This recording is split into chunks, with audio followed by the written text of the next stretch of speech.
the vibrant city of Accra lived Nana Yaa Mensah, a young woman who had learned that life wasn't a race. At 28, she was independent, intelligent, and deeply content with the life she was building. While many of her friends worried about finding the perfect partner, Nana Yaa believed that love would come at the right time. Until then, she devoted herself to becoming the best version of herself. She spent her days growing her branding business, reading books, attending networking events, volunteering, and nurturing meaningful relationships with family and friends. Her closest friend, Amma, often joked that Nana Yaa was married to her goals, but Nana Yaa simply smiled. She knew what she wanted from life, and she wasn't willing to settle for less. One rainy evening, after a long day of work, Nana Yaa sat down with dinner, while a television interview played in the background. The guest was Kwasi Bediako, one of Ghana's youngest billionaires and the founder of a successful technology and real estate empire. As he spoke about discipline, purpose, and integrity, Nana Yaa slowly looked up from her laptop. There was something about the way he carried himself, his humility, confidence, and quiet strength that captured her attention. Without realizing it, she whispered softly, "That's my husband." Amma, who had come over to visit, burst into laughter. "From television to husband? Nana, you've lost your mind." Nana Yaa laughed too, but deep inside, she felt an unexplainable sense of peace. It wasn't an obsession or a fantasy. It was simply a quiet conviction she couldn't explain. Rather than chasing after him, she continued living her life. Months became years. During those years, Nana Yaa didn't spend her time dreaming about Kwasi. Instead, she worked on herself. She strengthened her character, expanded her business, improved her communication skills, and grew emotionally and spiritually. She wanted to become a woman of substance, not for Kwasi alone, but for herself. Meanwhile, Kwasi Bediako became even more successful. His businesses expanded across Africa, and he appeared frequently on television and in magazines. To the world, he seemed to have everything. But behind the success was a lonely man. Most of the people around him wanted something from him, his money, his influence, or his connections. Genuine relationships had become rare, and over time, Kwasi had built emotional walls around himself. Then one evening, while browsing job opportunities online, Nana Yaa came across a vacancy at Bediako Estates, Kwasi's private luxury residence in East Legon. The position was for an estate housekeeping coordinator. When she told Amma she intended to apply, Amma stared at her in disbelief. "You own your own business. Why would you apply to work in someone's mansion?" Nana Yaa smiled. "I'm not going there because he's rich. I'm going because this may be the opportunity life is giving me to finally meet him."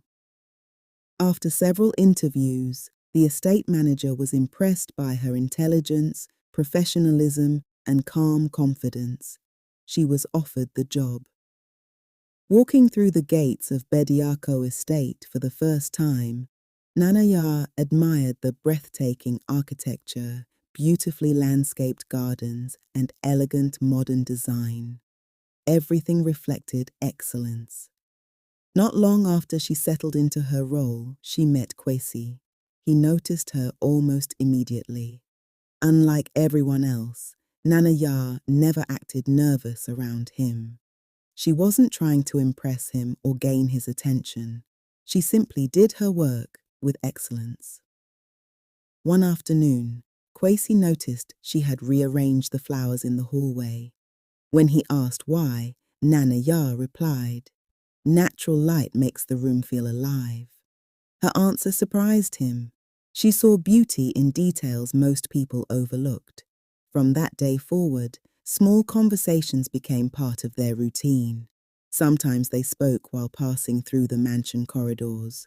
Sometimes they found themselves talking late into the night in the mansion's library. They discussed purpose, leadership, loneliness, dreams, and life itself. For the first time in years, Kwasi found himself opening up to someone.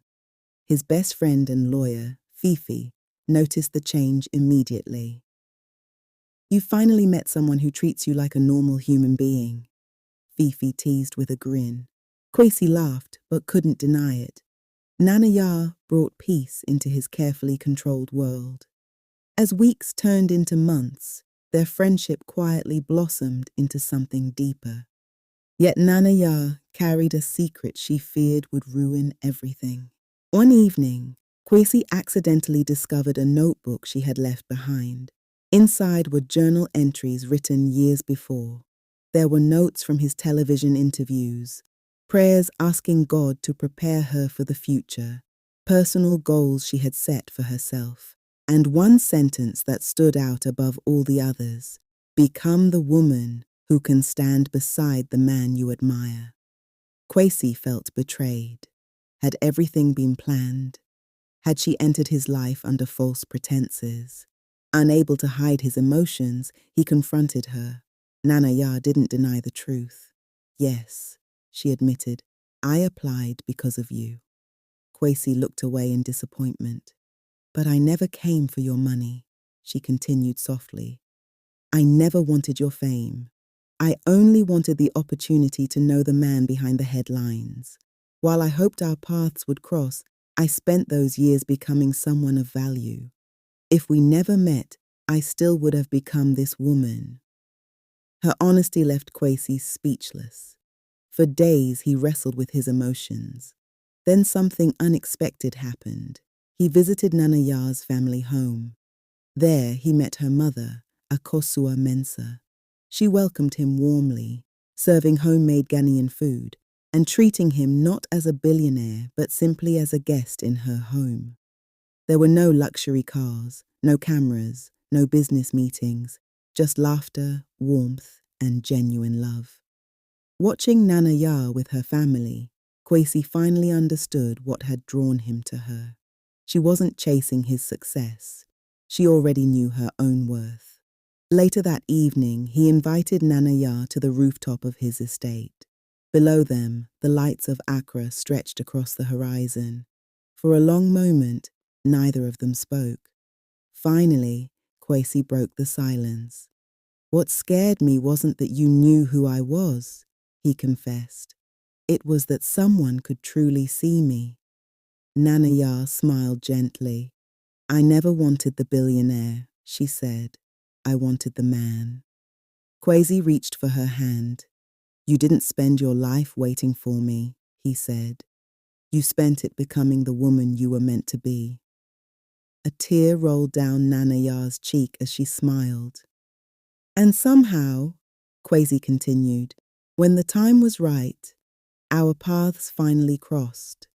The camera slowly pulled away as they stood hand in hand beneath the night sky, overlooking the glowing lights of Accra.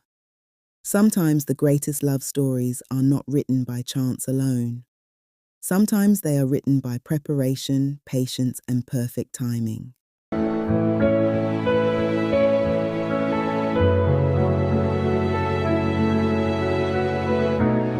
If you like this story, please make sure to like, comment, and subscribe to Tales by Petunia for more interesting, lovely, and thought-provoking stories like this. See you on the next story time.